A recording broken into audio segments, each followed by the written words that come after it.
HAAS has been on a roller coaster this season, but mostly they've managed on the high end of things as they started with amazing performance, mostly from Magnussen.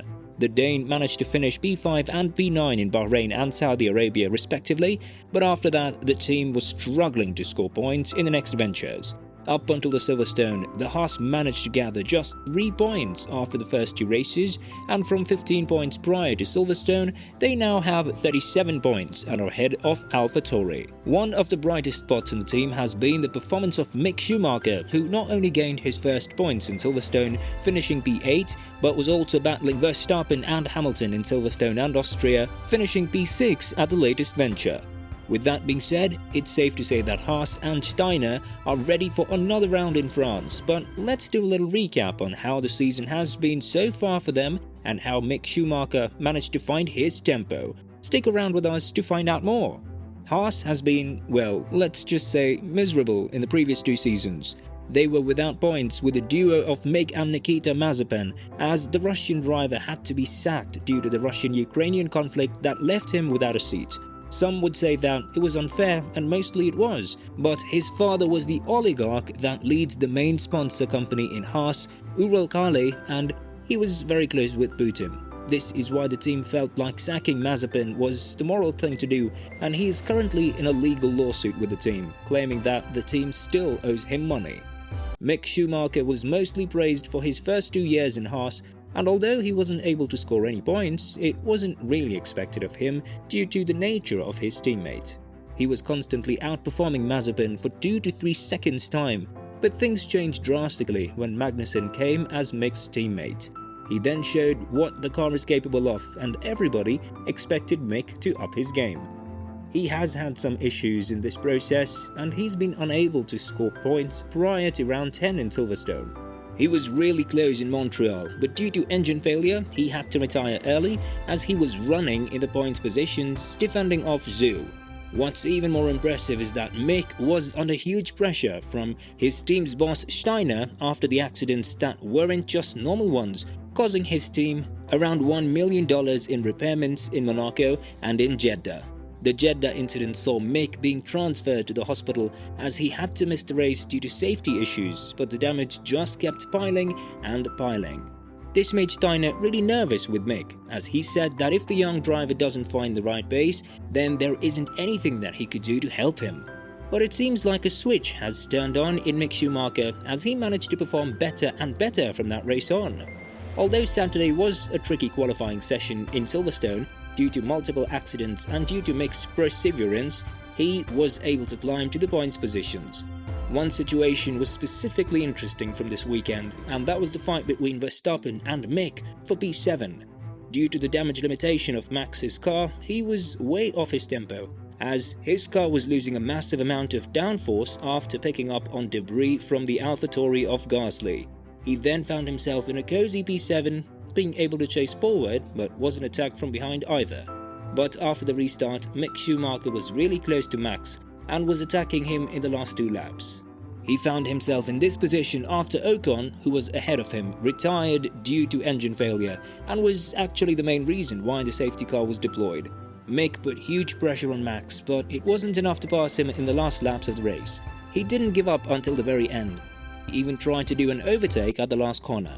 Although P8 would have granted him his first 4 points, the P7 and 6 points were something that the German had in mind more. According to him, the fight was very interesting with Max, and he learned a ton of new stuff just from this duel alone. It was obviously tough, and I think that's something you can expect from Max. But it's great to have that battle, something that I can learn for the future when it will be about trying to win the World Championship, said Mick, also answering if the P8 finish validated his and HAAS's hard work as a team. Yeah, for sure. We've been grinding for quite some time now and trying to really be on top of each and every single moment. And I think we've had some difficult races where we should have scored points. But finally today we managed to make a very clean race, clean strategy, and the communication was just on point today, finished Mick. It was very nice to see Mick up there fighting for points.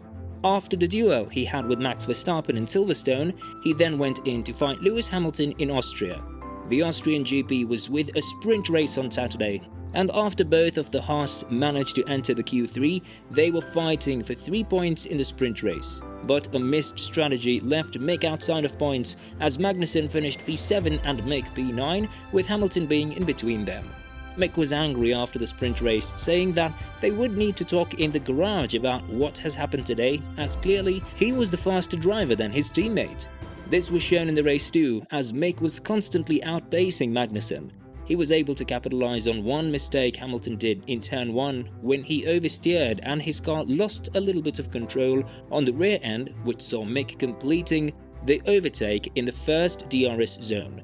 It's true that Hamilton then regained his place and then managed to climb up to P4, but Schumacher was able to provide a decent fight with Norris, managing to beat him for P6. Magnussen finished P8 and HAAS has completed yet another weekend in the double points finish. According to Steiner, a huge part of Schumacher's success belongs to the fight that he had with Max Verstappen in Silverstone, as he spoke about Mick's defending maneuvers and his passing moves in Austria.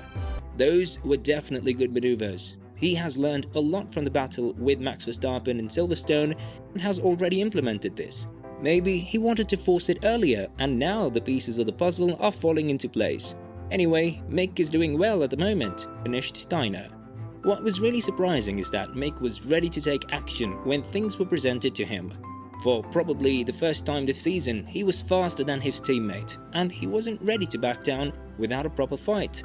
Although that left him without the point in the sprint race, the race pace definitely brought him 8 points on Sunday, finishing P6 ahead of Norris and Magnussen.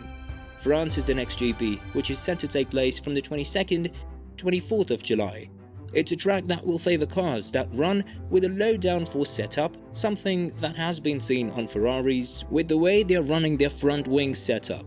Also, this is the GP where the supposed metrics should be applied from the FIA regarding the porpoising issues, and there could be some major shake-ups if a team fails to comply with them.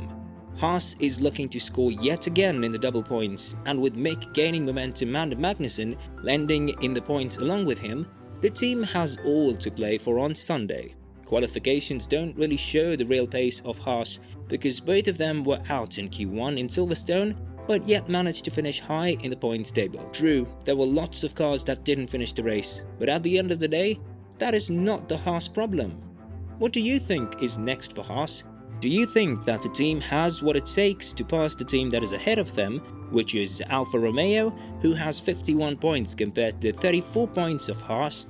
Both of these teams are having their redemption season after being down for the past seasons, so it will be very interesting to see how this midfield battle will take turns. Until then, stay with us for more F1 related content.